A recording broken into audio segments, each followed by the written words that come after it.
Meron isang taong namatay, nakarating ng langit. Sa harapan ni San Pedro, tinanong niya, San Pedro, ano ba kaibahan ng impyerno at ng langit? Sagot ni San Pedro, gusto mo bang malaman para ikay makapili? Opo, San Pedro, kung pwede lang po. Sige, sabi ni San Pedro, punta tayo ng impyerno. Ipakikita ko sa iyo kung ano ang impyerno at ipakikita ko rin sa iyo ang langit.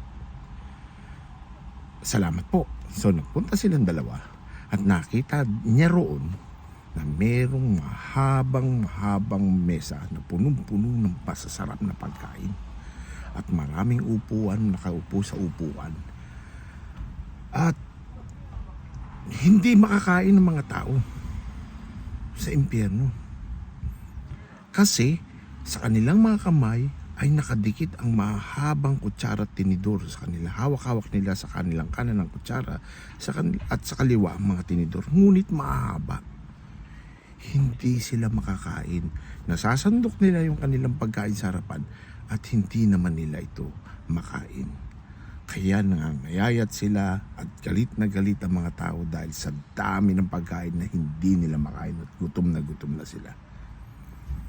At sabi ni San Pedro sa kanya, ngayon gusto mo rin ba makita ang langit? Nakita mo ng impyerno. Sige po, San Pedro. So umakyat sila ng langit at nakita niya rin ang napakahabang mesa na katulad din ng nasa impyerno. At meron ding maraming taong nakaupo, nasa harapan din ng maraming masasarap na pagkain. At ganun din na meron silang masasarap, mahabang mga kutsara sa kanilang kamay at sa kanilang mga tinidor sa kanilang kaliwang kamay.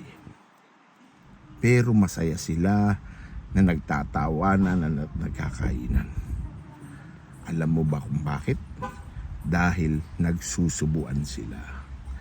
Sasandok sila, ngunit hindi nila masusubo sa kanilang sarili, kaya sinusubo nila ito sa kanilang mga kaharap. Yun ang kaibahan ng langit at ng lupa. Sa impyerno, puro madadamot ang tao, puro sarili ang iniisip.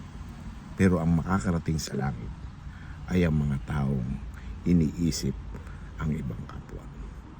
Purihin ang Panginoon at mabuhay tayo lahat.